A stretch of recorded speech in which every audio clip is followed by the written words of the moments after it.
Last time I spoke, I asked the question, what is offense?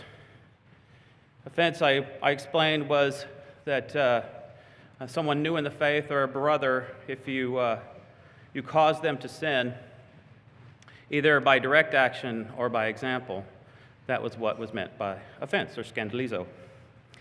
Today I want to ask the question, what is sin? I think it'll be straightforward. But I'm going to start with that word, sin. Where in the world does that word come from? There's a lot of words, you kind of understand where they come from. That word sin is very unusual. So I looked it up. So it came to the English from Proto-German word of sunju. I don't know if I said that right. Don't really care. It's the word sunju. And it means truth. It means truth. The word truth somehow comes into the word sin. It's actually the same root word that's for soothsayer or forsooth. So somebody that attests to a fact, whether it's after the fact or before the fact. So that word actually came to mean a true guilt. A true guilt, like the truest guilt you could have. The guilt against the truest standard that was God's standard. That's where it came from, the word truth, that word sin. So I want to go through the Bible here and how it's translated, what words it's used. So be prepared. There's a lot of words you probably will not want to remember. So first, I'm going to go through Hebrew, and I'm going to go into the verb forms usually. So avah is the first word, and it means to crook or to bend or to prevent or to pervert, excuse me. It's mostly translated as to produce iniquity, and its noun form is iniquity. So sin in this case is to explain that it is the perversion or the bending of what is true and what is lawful. So another way it's translated, another word in Hebrew that's used, that's translated into sin for us, is pasha or pasha. And it means to break away, to rebel, and even it's actually translated most often in the Bible as to trespass.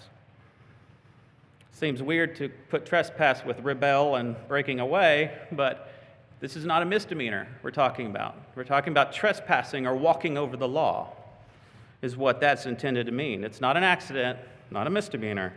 It's walking over the law. So then sin in this case is to break the law by walking apart from it or over it, in defiance of it, essentially. The third word, and this is the one most translated into the word sin, is to break the law by, kata. And it means to miss or to lack, to forfeit. It's mostly translated as sin, to sin, also produce a loss, to suffer blame, to bear fault, to commit, as in sin, to commit it. It's the verb form, and to produce offense.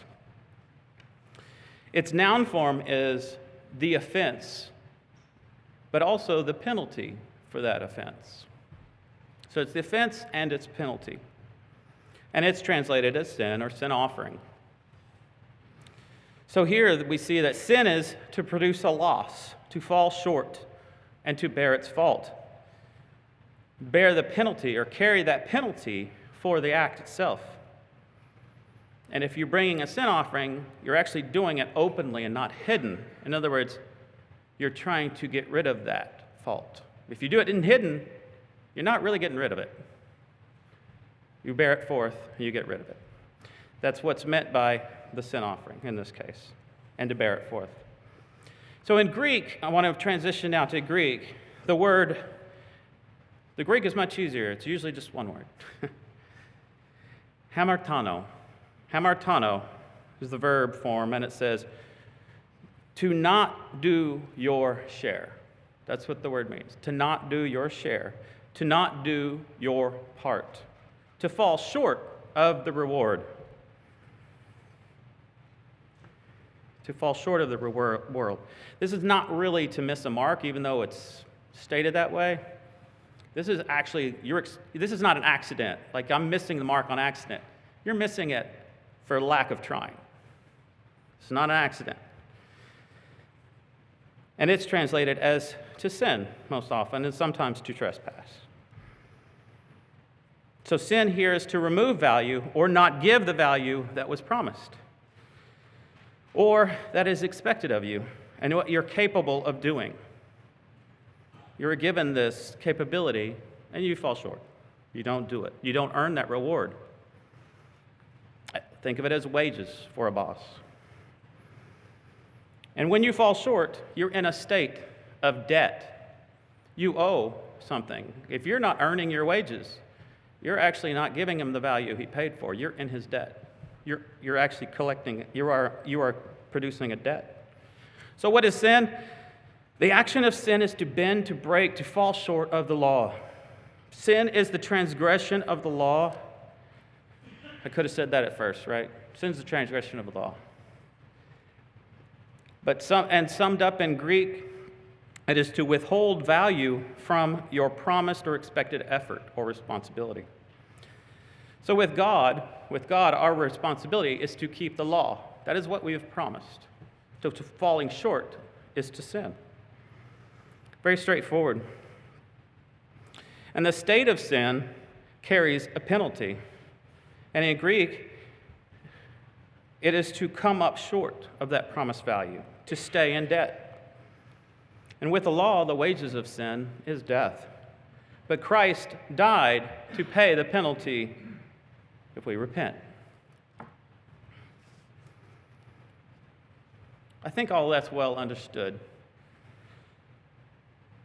But can sin actually be used?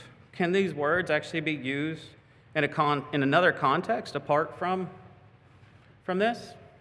Can sin actually be against a person? Turn with me to Matthew 18 and verse 15.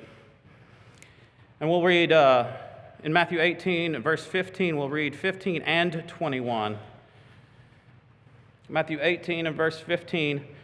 Moreover, if your brother sins against you, go and tell him his fault between you and him alone. If he hears you, you have gained your brother. Skipping down into verse 21, then Peter, so after this instruction from Christ, he says, then Peter came to him and said, Lord, how often shall my brother sin against me and I forgive him? Up to 7 times? In both those instances, it says that a brother sins against you, if a brother sins against you. So brothers can actually withhold the promised value or remove it from you. They can create a debt. This debt is even alluded to here. How I must forgive him. Peter was saying, how can I forgive him? How many times do I have to forgive him?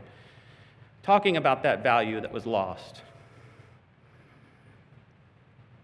And Christ was a great opportunity for Christ to say, it's not your debt, man. It's the debt is owed to me, not to you. But he didn't. He said, here's how you deal with it. You're going to have to forgive him and forgive him and forgive him. And he gave a parable about it. That's for another subject, though. So let's go now to Leviticus 19 to kind of expound on this a little bit more, using the law. Leviticus 19, and we'll read verses 9 through 18. Verses 9 through 18. I'll begin reading here. And when I do, I want you to think of this concept of value, that somebody is taking value from somebody else, okay, in the aspect of this word sin. So in verse 9 it says, when you reap the harvest of your land, you shall not wholly reap the corners of your field, nor shall you gather the gleaning of your harvest. And you shall not glean your vineyard, nor shall you gather every grape of your vineyard, and shall leave them for the poor and the stranger. I am the Lord your God. So here you had to actually leave value for the poor and the stranger. You had to leave that value for them. You couldn't take it all, even though it belongs to you. It's in your field.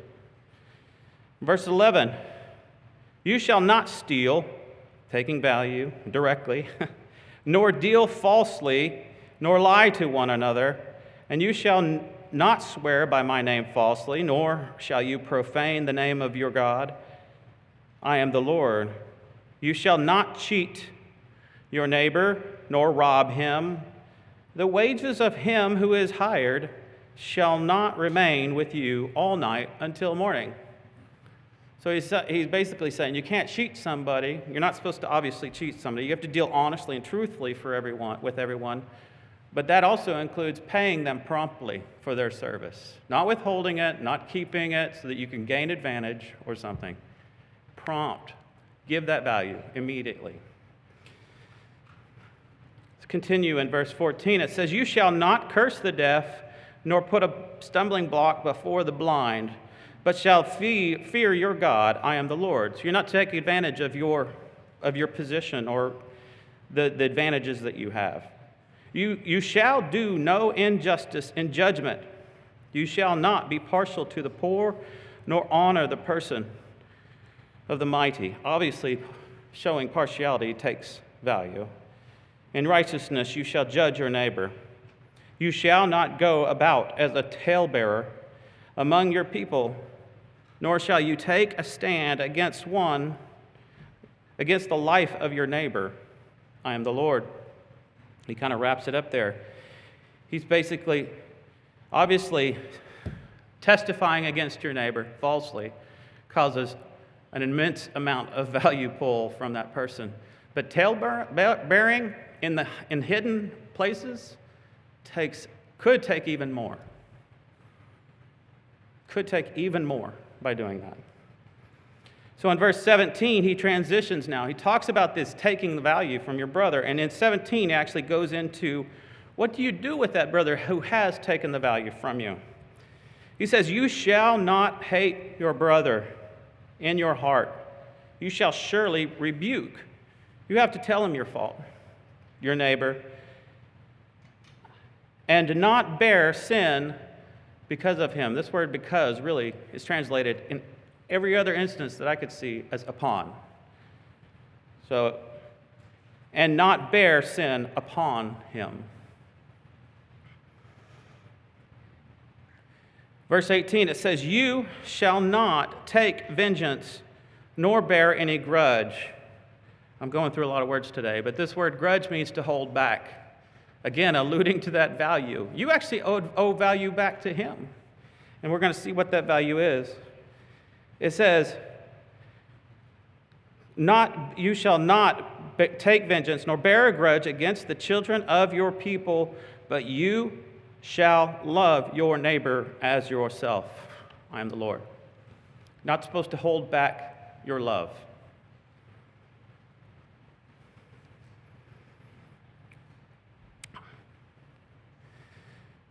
So, sinning against your brother is to be in debt, in his debt, by holding back or removing value from him in so many different ways. Usually for selfish gain or to prevent some loss on your part.